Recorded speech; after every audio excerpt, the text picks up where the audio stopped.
Hello dear students thermal expansion की मैंने आपको दो वर्कशीट सेंड की थी। एक वर्कशीट के कुछ एग्जांपल्स यहाँ पर हमने डिस्कस कर लिए थे। रिमेनिंग एग्जांपल्स के लिए मैंने आपसे कहा था कि आप घर पे ट्राई करिए। ठीक है, वर्कशीट नंबर 2 यानी कि सेकंड वर्कशीट, उसके कुछ एग्जांपल्स यहाँ पर आज हम डिस्कस करने वाले हैं। ठीक है स्टूडेंट्स, देखिए आपकी जो वर्कशीट नंबर 2 है उसका एग्जाम्पल नंबर फर्स्ट।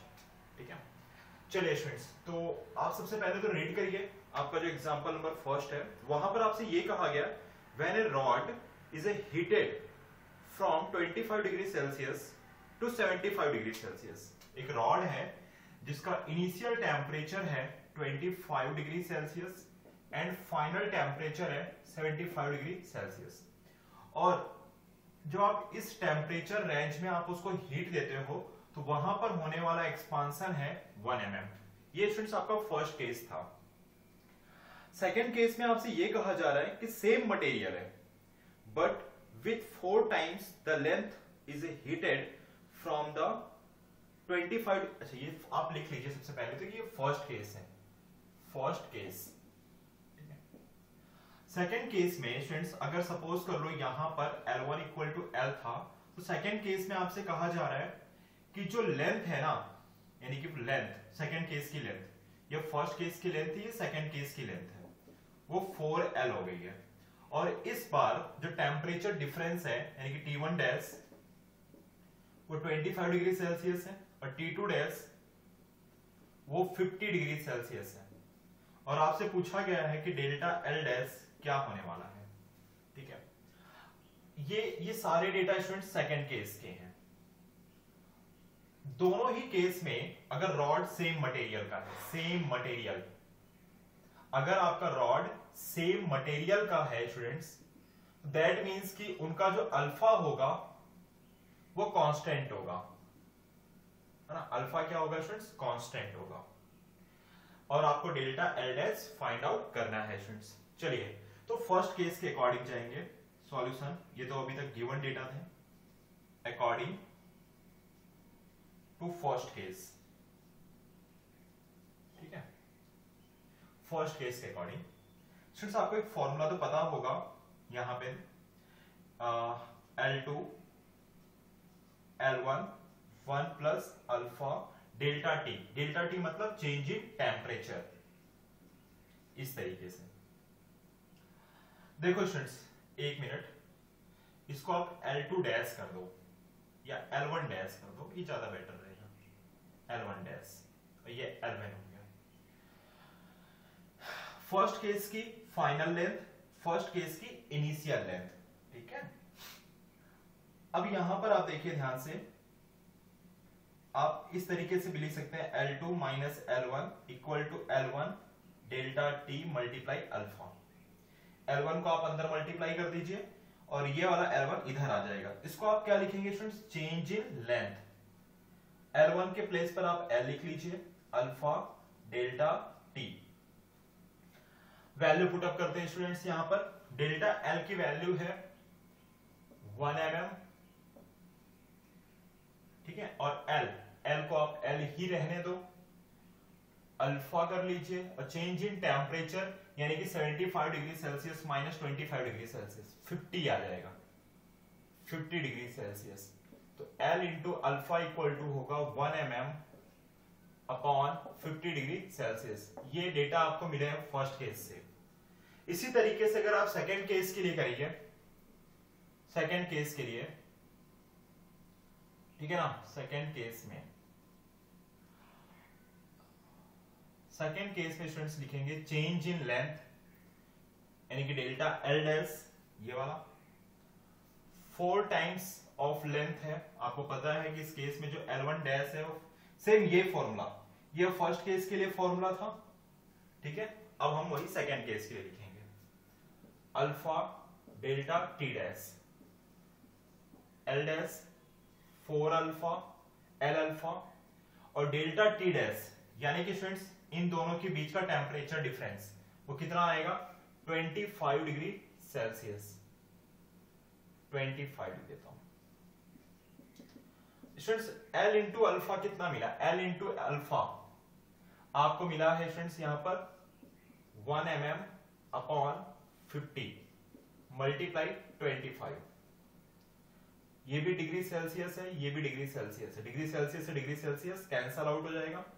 25 से 50 को डिवाइड करेंगे 2 आएगा, 2 से 4 को डिवाइड करेंगे 2 हो जाएगा, तो delta L dash equal to हो जाएगा 2 mm। ठीक है स्टूडेंट्स, ये स्टैंडर्ड फॉर्मूला था जहां से हमने हमारे एग्जाम्पल के लिए ये फॉर्मूला डिराइव करके देखा। ठीक है ना स्टूडेंट्स, तो ये चीज आपको ध्यान में रखनी है। 2 mm is the correct answer. Example number 2 देखिए, ये था आपका example number first. Second number example में स्टूडेंट्स एक क्रिस्टल है जिसके लीनियर कोएफिशिएंट आपको गिवन है alpha 1, alpha 2 and alpha 3। Alpha 1 जिसकी वैल्यू है 0.00, हाउ मेनी टाइम्स 0, 4 टाइम्स 0। ठीक है, 4 टाइम्स 0, 4 डिग्री पर डिग्री सेल्सियस, पर डिग्री सेल्सियस। ये अल्फा 1 है स्टूडेंट्स। अल्फा 2 दे रखा है 0.0005 पर डिग्री सेल्सियस। इसी तरीके से अल्फा 3 भी दे रखा है 0.006 पर डिग्री सेल्सियस। स्टूडेंट्स, आपको यहां पर फाइंड आउट करना है cubical expansion of the crystal. Cubical expansion of the crystal मतलब गेमा। और स्टूडेंट्स, आपको पता है, मैंने पहले भी बताया था, gamma equal to 3 times of alpha होता है। ये चीज मैंने आपको बताई हुई है, बट इस केस में हम क्या लिखेंगे, gamma equal to alpha 1 plus alpha 2 plus alpha 3। Students, आप अल्फा 1, अल्फा 2 एंड अल्फा 3 को ऐड कर दीजिए तो आपको गेमा मिल जाएगा। ठीक है, this is the concept. Third number example, a solid sphere and a hollow sphere of same material and have same mass। देखिए स्टूडेंट्स, हमारे पास दो स्फेयर है इस तरीके से, ये सॉलिड स्फेयर है और एक हॉलो स्फेयर है इस तरीके से। इन एग्जाम्पल आपसे कहा जा रहा है स्टूडेंट्स कि दोनों सेम मटेरियल के हैं और दोनों का मास भी क्या है, सेम मास। ठीक है, अब आपसे ये कहा जाए कि अगर मैं दोनों को 50 डिग्री सेल्सियस पर हीट दूं, यानी मैं इसका भी टेम्परेचर कितना कर दूं 50 डिग्री सेल्सियस और इसका भी 50 डिग्री सेल्सियस। ठीक है, तो ये जो सॉलिड स्फेयर है इसमें जो चेंज इन वॉल्यूम है वो 5 cc है। cc मतलब क्यूबिक सेंटीमीटर। तो हॉलो स्फेयर का चेंज इन वॉल्यूम क्या होगा, ये फर्स्ट केस के लिए है और ये सेकंड केस। देखो स्टूडेंट्स, अगर दोनों को आप कंटिन्यू सेम हीट प्रोवाइड कर रहे हैं, सेम मटेरियल के हैं, तो इस केस में चेंज इन वॉल्यूम जो होगा वो फर्स्ट केस के कंपेयर में ज्यादा होगा। ऐसा क्यों, समझाता हूं स्टूडेंट्स। देखो, दोनों ही स्फेयर सेम मटेरियल के हैं, दोनों का मास सेम है। अब स्टूडेंट्स, दोनों का अगर मास सेम है तो आप समझने की कोशिश करो, अगर दोनों का मास सेम है तो ये वाला जो स्फेयर होगा, हॉलो स्फेयर जो होगा, उसकी साइज थोड़ी सी ज्यादा होगी, उसकी साइज ज्यादा हो जाएगी। ठीक है ना, हॉलो स्फेयर यानी इन शॉर्ट आप कह सकते हो कि if solid sphere and hollow sphere have a same mass, then volume of hollow sphere is greater than the volume of solid sphere. अगर इसका वॉल्यूम ज्यादा है तो दैट मीन्स कि इसके अंदर एक्सपांशन भी ज्यादा होगा, इसलिए मैंने यहां पे लिखा delta V2 is greater then delta V1, यानी कि आपका करेक्ट आंसर होगा मोर देन 5 cc। अगर इसके अंदर चेंज इन वॉल्यूम 5 cc है तो इसके अंदर जो भी चेंज इन वॉल्यूम आएगा वो 5 cc से ज्यादा होगा। ठीक है, बस एक कंसेप्ट आप लिख लीजिए, if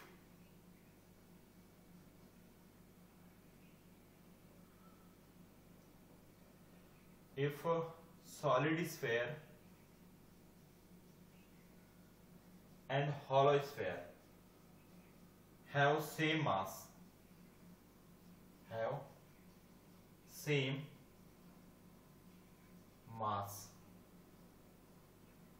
ठीक है, then the volume of hollow sphere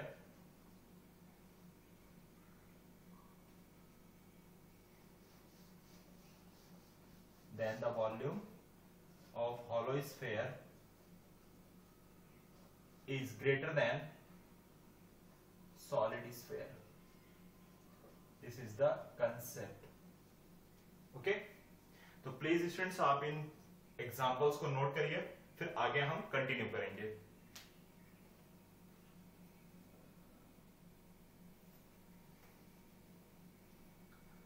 okay students, next example continue करते हैं. Example number 4. ठीक है, देखो स्टूडेंट्स, एग्जांपल नंबर 4 में आपसे कहा जा रहा है कि हमारे पास बायोमेटेलिक स्ट्रिप है जिसको कुछ इस तरीके से हमने हैंग कर दिया है, ऐसे ऐसे ऐसे समझो आप. ठीक है, वर्टिकली. ये जो फर्स्ट रॉड है ये आयरन की है और ये जो सेकंड रॉड है ये स्टूडेंट्स कॉपर की है. कॉपर, राइट ना. एक बार फिर से रीड कर लेते हैं. आयरन की स्ट्रिप लेफ्ट साइड है एंड कॉपर की स्ट्रिप राइट साइड है. Sorry, this is the copper, this is the copper और ये है आयरन, है ना, राइट, आयरन. अब स्टूडेंट्स मैं कंटिन्यू इसको टेम्परेचर दूंगा. टेम्परेचर मतलब कि हीट एनर्जी प्रोवाइड कराऊंगा, हीट एनर्जी. और जब आप किसी भी रॉड को हीट एनर्जी दोगे यानी कि टेम्परेचर इंक्रीज करोगे यहां पे. अब स्टूडेंट्स आपसे ये पूछा जा रहा है कि ये रॉड बैंड तो होगी, राइट है, ठीक है, लेकिन कौन से डायरेक्शन में बैंड होगी. चलो इसको पहले कंसेप्ट से समझेंगे. ठीक है, देखो स्टूडेंट्स जो चेंज इन लेंथ होगा वो इक्वल टू होता है L अल्फा डेल्टा टी. अब स्टूडेंट्स यहां पर आपसे कहा जा रहा है कि दोनों की जो लेंथ है वो सेम है, दोनों का टेम्परेचर भी सेम है, यानी कि जो चेंज इन लेंथ है वो डायरेक्टली प्रोपोर्शनल टू अल्फा होने वाला है. अल्फा क्या है स्टूडेंट्स? अल्फा है यहां पे, ये जो अल्फा है स्टूडेंट्स उसको कहते हैं हम linear temperature coefficient. This is the alpha. Okay students, अब स्टूडेंट्स आपको पता होना चाहिए कि alpha copper greater than alpha iron. ठीक है, कॉपर का अल्फा ज्यादा होता है और आयरन का अल्फा कम होता है. इसका मतलब अगर यहां से जो आप हीट एनर्जी प्रोवाइड कर रहे हो तो टेम्परेचर इंक्रीज होगा. ठीक है, और जब टेम्परेचर इंक्रीज होगा तो लेंथ ऑफ कॉपर ज्यादा होगी और लेंथ ऑफ आयरन कम होगा. क्यों? क्योंकि delta L directly proportional to alpha, जिसका अल्फा ज्यादा होगा उसका चेंज इन लेंथ ज्यादा होने वाला है. मैं लिखता हूं change in length is copper change in length of copper is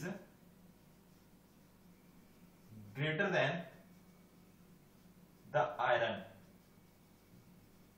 so that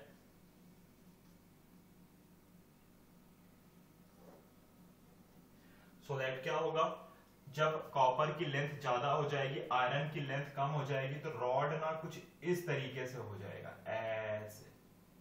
देखिए ऐसे. बाहर वाला जो ये रॉड है, बाहर वाला यानी बाहर वाली रॉड किसकी है? कॉपर की. उसकी लेंथ ज्यादा है, देख रहे हैं आप, बाहर वाले रॉड की लेंथ ज्यादा है कॉपर की. तो इसका मतलब हुआ कि आप कह सकते हैं स्टूडेंट्स कि जो रॉड है वो लेफ्ट साइड में बैंड होती है. So bimetallic strip bands towards left. देखो आयरन कॉपर की जो रॉड है उसको बहुत ज्यादा एक्स्ट्रा लेंथ कवर करनी पड़ रही है. ठीक है, तो आप समझ सकते हैं कि और आयरन की लेंथ कम है तो कॉपर दोनों ही बैंड होंगे, लेकिन जो बैंडिंग होगी वो इस डायरेक्शन में होगी, टुवर्ड्स द लेफ्ट। या आप कह सकते हैं लेफ्ट में क्या है, आयरन, टुवर्ड्स आयरन। ठीक है स्टूडेंट्स, नेक्स्ट बढ़ते हैं एग्जांपल नंबर 5 की तरफ।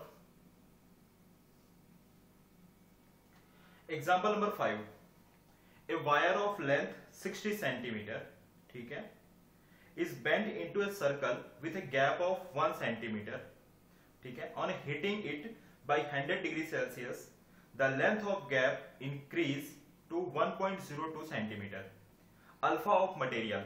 देखो स्टूडेंट, सबसे पहली बात, वायर की लेंथ कितनी थी, 60 सेंटीमीटर, और उसको आपने ऐसे कुछ बैंड किया है, ऐसे इस तरीके से बैंड करने की वजह से जो ये गैप बना है, ये गैप कितने सेंटीमीटर का बन गया, 1 सेंटीमीटर का। ये इनिशियल केस है। कौन सा केस है, इनिशियल केस। सेकंड केस में आप ये कह रहे हो कि जब आपने temperature, change in temperature 100 degree Celsius कर दिया तो ये गैप ना बढ़ गया है, एक्चुअली कम नहीं हुआ है, बढ़ गया है। गैप क्या हो गया स्टूडेंट्स, बढ़ गया है। देखो, अगर आप गिवन डेटा सही से रीड करोगे तो आपको समझ में आएगा कि जो गैप है ना, ये पहले 1 सेंटीमीटर था, बाद में 1.02 सेंटीमीटर हो गया।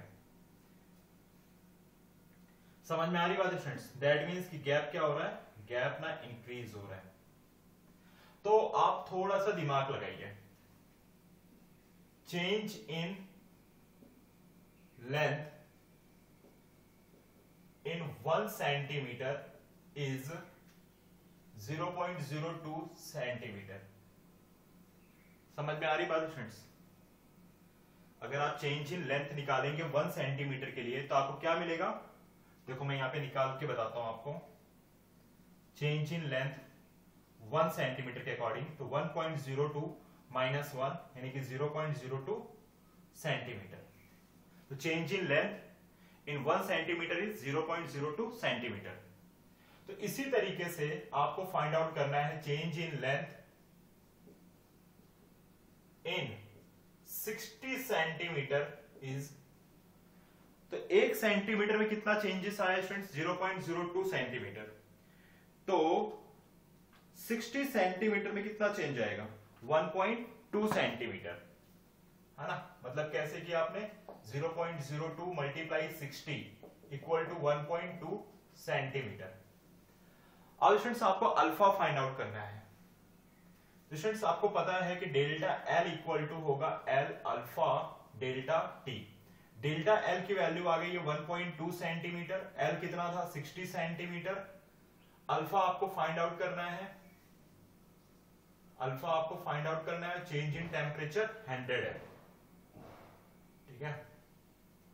सेंटीमीटर से centimetre cancel, alpha equal to होगा 1.2 divided by 60 multiply 100, right. Students आप इसको लिख सकते हो 12 अपॉन 60 मल्टीप्लाई 10 की पावर -3, डेसिमल आपने हटा दिया। तो 12 से 60 को डिवाइड करेंगे तो क्या आएगा 5, यानी कि 1/5 इंटू 10 की पावर -3, जो कि हो जाएगा 0.2, ठीक है, इंटू 10 की power -3। Alpha equal to 2 into 10 की पावर -4 पर degree Celsius. This is the coefficient. Check कर लेते हैं, yes, alpha of material of wire, ठीक है स्टूडेंट्स। तो बहुत ही अच्छा एग्जांपल था ये, आप इसे भी नोट करो, फिर नेक्स्ट एग्जांपल हम कंटिन्यू करेंगे।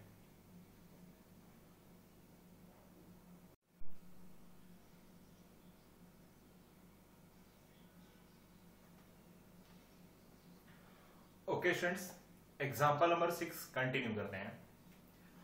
देखो स्टूडेंट्स, एग्जांपल नंबर 6, इसके अंदर एक ब्रास की रॉड है। किसकी रॉड है, ब्रास की रॉड है।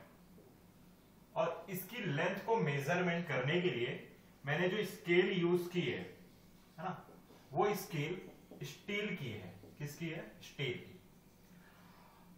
अब ये ब्रास का रॉड है, ये स्टील का रॉड है, अगर इसको भी मैं 30 डिग्री सेल्सियस पे रखूं और इसको भी मैं 30 डिग्री सेल्सियस पे रखूं, ठीक है ना, तो इसमें सिंपल सी बात है कि दोनों ही रॉड में लीनियर एक्सपांसन होगा या लीनियर थर्मल एक्सपांसन होगा, लेकिन दोनों ही रॉड के लिए जो थर्मल एक्सपांसन होगा वो डिफरेंट डिफरेंट होगा, अलग अलग होगा। उसका रीजन स्टूडेंट्स ये है क्योंकि इसका जो अल्फा होगा वो अलग होगा, यानी कि जो ब्रास का अल्फा है वो कंपैरेटिवली स्टील के अल्फा से डिफरेंट होगा, अलग होगा, पहली चीज। अब स्टूडेंट सपोज करो कि ये एक स्टील की रॉड है, किसकी है, स्टील की, ठीक है, यहां पर 0 है, ऐसा मार्क किया हुआ है 0, फिर यहां पर 1 सेंटीमीटर मार्क किया है, यहां पे 2 सेंटीमीटर, यहां पे 3, यहां पे 4 और यहां पे 5 सेंटीमीटर, इस तरीके से मार्क है, ठीक है स्टूडेंट्स। ये करेक्ट कब है, एट 0 डिग्री सेल्सियस पर। लेकिन अगर मैं यहां का टेम्परेचर इंक्रीज करूं तो स्टूडेंट्स यहां पर क्या होगा, लीनियर एक्सपांसन होगा।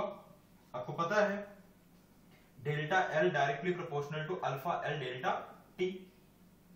अगर आप टेम्परेचर में चेंज कराओगे तो लेंथ में क्या होगी, चेंजेस होगी, लेंथ चेंज होगी, यानी कि जो डिस्टेंस पहले 0 से 1 मतलब ये जो मैंने मार्क कर रखा है 1, 0 से लेके 1 तक में जो डिस्टेंस था वो डिस्टेंस अब क्या हो जाएगा, बढ़ जाएगा। कब, जब आप टेम्परेचर कितना कर देंगे, 30 डिग्री सेल्सियस। अगर आप टेम्परेचर को चेंज करेंगे तो जो 1 से लेके 2 के बीच का डिफरेंस है, अदरवाइज आप कह सकते हैं 2 से लेके 3 के बीच का जो डिस्टेंस है, 3 से 4 के बीच का जो डिस्टेंस है, वो सभी क्या हो जाएंगे स्टूडेंट्स, इंक्रीज हो जाएंगे। बट उनके ऊपर किया हुआ ये जो मार्क है वो उसमें कोई चेंजेस नहीं आएगा। मैं फिर से समझाता हूं। सपोज करो कि इनिशियली यहां से लेके यहां तक के बीच का डिस्टेंस L था, और जब आपने टेम्परेचर इंक्रीज किया तो ये पॉइंट 0 है और ये पॉइंट 1 है, लेकिन इनके बीच का डिस्टेंस हो गया L डैश, हाँ, तो यानी कि जो आपने ये मार्क कर रखा है 0 एंड 1, इसमें कोई चेंजेस नहीं आएगा। मार्क जो आपने 1 लिखा होगा, 2 लिखा होगा, 3 लिखा होगा, जो लिखा है ना उसमें कोई चेंजेस नहीं आएगा। लेकिन हाँ, 0 से 1 के बीच में पहले डिस्टेंस L था, लेकिन जब आप टेम्परेचर 30 डिग्री सेल्सियस कर देते तो 0 से 1 के बीच का डिस्टेंस कुछ बढ़ जाता है, इंक्रीज हो जाता है, वो हो गया L डैश। इसी कंसेप्ट के बेस पर हम इस वाले एग्जांपल को सॉल्व करेंगे, ठीक है। तो आपसे एक्चुअली एग्जांपल में लिखा हुआ ही है, स्टील scale is correct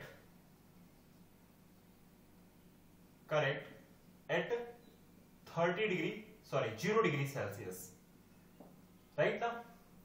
तो आप कह सकते हो length of steel scale eight 30 degree Celsius क्या होना चाहिए, वो होगा L2 L1 1 plus alpha S delta T. L1 की वैल्यू कितनी थी, 100 सेंटीमीटर, 1 प्लस, और अल्फा की जो वैल्यू है स्टूडेंट्स वो कितनी है, 12 है, 12 इंटू 10 की power -6, change in temperature 30 degree Celsius. तो L2 इक्वल टू 100 को अगर मैं अंदर मल्टीप्लाई करूं, 12 मल्टीप्लाई 10 की पावर -6 और 3000 हो जाएगा, यानी कि 100 प्लस 36 माइनस 10 की पावर -3, राइट ना students.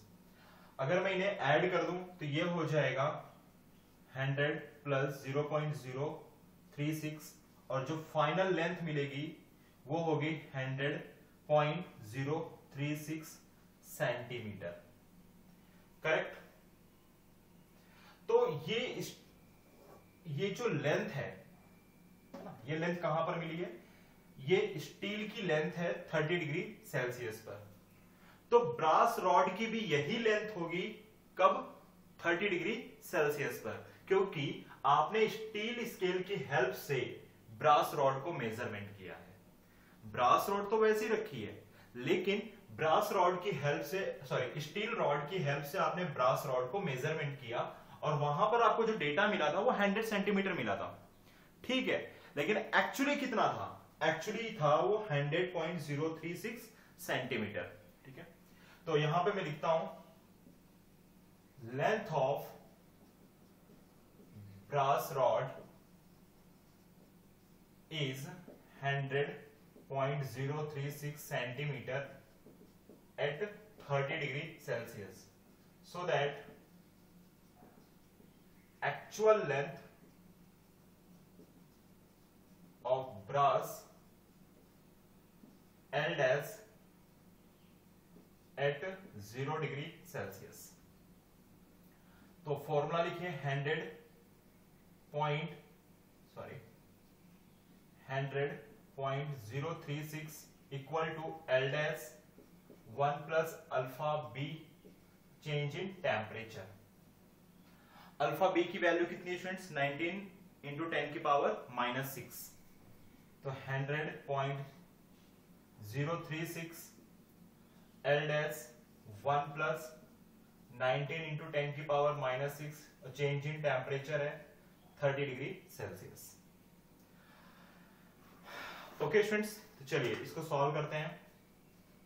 L dash equal to 100.036 divided by 1 plus 19 multiply 3 कर दीजिए। 19 मल्टीप्लाई 3 यानी कि 57, तो 57 इंटू 10 की पावर -5। ठीक है स्टूडेंट्स, तो आप इसको सॉल्व करिए और देखते हैं कि करेक्ट आंसर क्या मिलेगा। ठीक है, 57 इंटू 10 की पावर -5 प्लस 1। ठीक है, तो 100.36 divided by answer. Just a minute students, इसको सॉल्व करते हैं अच्छे से और चेक करते हैं कि what is the correct answer.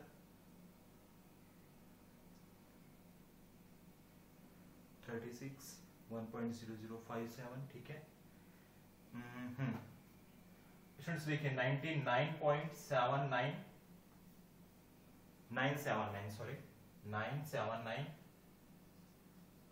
Centimetre आपको आंसर मिलेगा। ओके फ्रेंड्स, तो प्लीज आप इसे नोट कर लीजिए, फिर नेक्स्ट एग्जांपल हम कंटिन्यू करेंगे।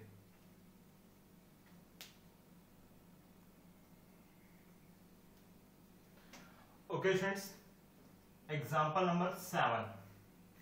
एग्जांपल नंबर 7 में भी स्टूडेंट्स आपके पास एक ब्रास और एक स्टील की रॉड है।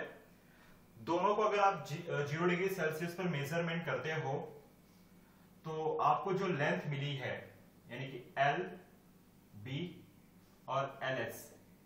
एल बी मतलब, और ये भी मैं लिख देता हूं at 0 degree Celsius, 0 degree Celsius. Length of brass rod आपको मिलती है 150 सेंटीमीटर, 150 सेंटीमीटर, और ये है 150.02 सेंटीमीटर। ठीक है, एट व्हाट कॉमन टेम्परेचर, आपसे पूछा गया है किस कॉमन टेम्परेचर पर दोनों की फाइनल लेंथ सेम होगी, ये आपको फाइंड आउट करना है। और गिवन कंडीशन ये है कि एल एस डैश और एल बी डैश इक्वल, ये क्या है स्टूडेंट्स? Final length. ठीक है, और कॉमन टेम्परेचर जो है स्टूडेंट्स वो मैंने एज्यूम कर लिया है कि T है। वैल्यू पुट अप करते हैं इसकी जगह पर।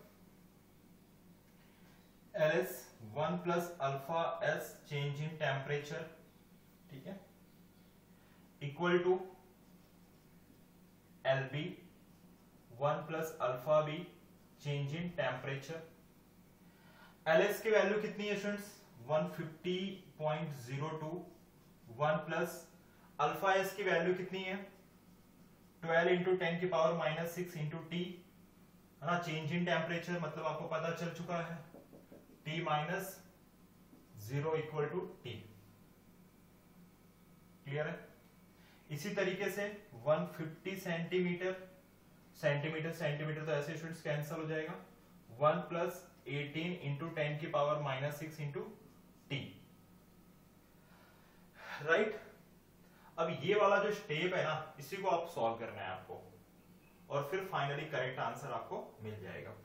चलिए स्टूडेंट्स, इसको अंदर मल्टीप्लाई कर देते हैं, तो ये हो जाएगा 150.02 मल्टीप्लाई 12 मल्टीप्लाई 150.02 कर दीजिए। 12 मल्टीप्लाई 150.02, तो स्टूडेंट्स आपको मिलेगा यहाँ पे 1800.24 इंटू 10 की पावर -6t। यहां पर 150 अगर अंदर मल्टीप्लाई करते हैं तो 150, और 18 मल्टीप्लाई 150, 18 मल्टीप्लाई 150 स्टूडेंट्स यहां पर आएगा 2700 इंटू 10 की पावर -6t। वैल्यू एक्स, ये वाली वैल्यू इधर ले आते हैं और ये वाली वैल्यू उधर सेंड कर देते हैं, तो 150.02 माइनस 150 यानी आपको मिलेगा 0.02। ठीक है, 10 की पावर -6 इंटू टी कॉमन निकल जाएगा, 2700 माइनस 1800.24। चलिए करते हैं इसको 0.24। स्टूडेंट्स यहां पर आपको मिलेगा अप्रोक्सीमेटली 900 इंटू 10 की पावर -6 0.02 इंटू टी। ठीक है स्टूडेंट्स, तो आप इसको लिख सकते हैं t इक्वल टू 2 इंटू 10 की पावर -2 डिवाइडेड बाई 9 इंटू 10 की पावर -4। ये देखिए और ये देखिए, इसको आपने लिख लिया 2 इंटू 10 की पावर -2, इसको आपने लिख लिया 9 इंटू 10 की पावर -4, तो ये होगा 2/9 इंटू 10 की पावर 2, और 2/9 यानी कि स्टूडेंट्स यहां पर आ जाएगा 0.22 मल्टीप्लाई 10 की पावर 2, यानी अप्रोक्सीमेट 222 डिग्री सेल्सियस टेम्परेचर आएगा। Correct? Just a minute, check करते हैं स्टूडेंट्स।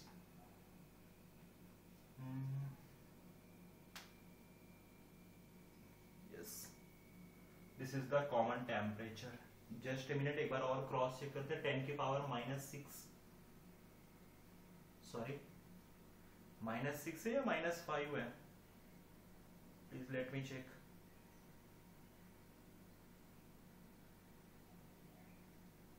ओके, 10 की पावर -6 है।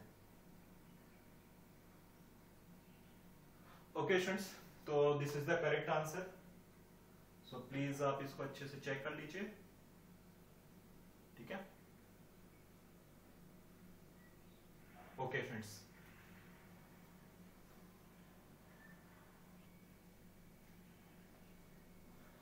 ओके फ्रेंड्स, नेक्स्ट एग्जांपल करते हैं। देखिए यहां पे आपके पास एक मेटल स्फेयर है, ठीक है, और उसमें जो एरिया में चेंजेस हुआ है परसेंटेज के फॉर्म में दे रखा डेल्टा A/A इंटू 100%, ठीक है ना, इक्वल टू 0.02% है। ठीक है, तो स्टूडेंट्स अगर मैं इसको सिंपल फॉर्म में लिखूं, रिलेटिव फॉर्म में, तो ये हो जाएगा 0.2 multiply divided by 100, right, 0.2% he given है। और ऐसा कब हुआ है? जब आपने change in temperature 100 degree Celsius किया है। तो इसको इन शॉर्ट आप लिख सकते हैं 2 इंटू 10 की पावर -3, राइट, 2 इंटू 10 की पावर -3। स्टूडेंट्स अगर आपको एक फॉर्मूला याद हो तो delta A equal to A beta delta T, तो इसको आप लिखेंगे delta A/A into delta T beta. Then अगर आप बीटा फाइंड आउट करने गए तो डेल्टा A/A, जिसको आप लिख सकते हैं 2 इंटू 10 की पावर -3, और चेंज इन टेम्परेचर है आपका 100, तो इन शॉर्ट बीटा हो जाएगा 2 इंटू 10 की पावर -5 पर डिग्री सेल्सियस, इस तरीके से। ठीक है ना स्टूडेंट्स, तो आपको बीटा मिल गया, लेकिन एक्चुअली यहां पर आपको गेमा फाइंड आउट करना है।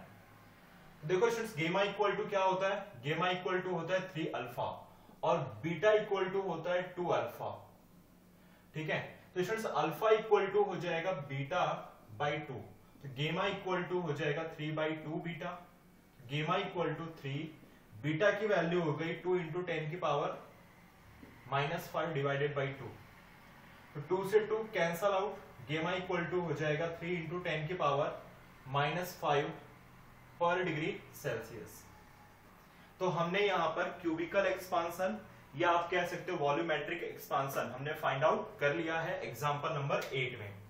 ओके स्टूडेंट्स, तो रिमेनिंग जो एग्जांपल्स हमारे वर्कशीट के हैं उनको हम नेक्स्ट लेक्चर में डिस्कस करेंगे। ठीक है स्टूडेंट्स, ओके बाय।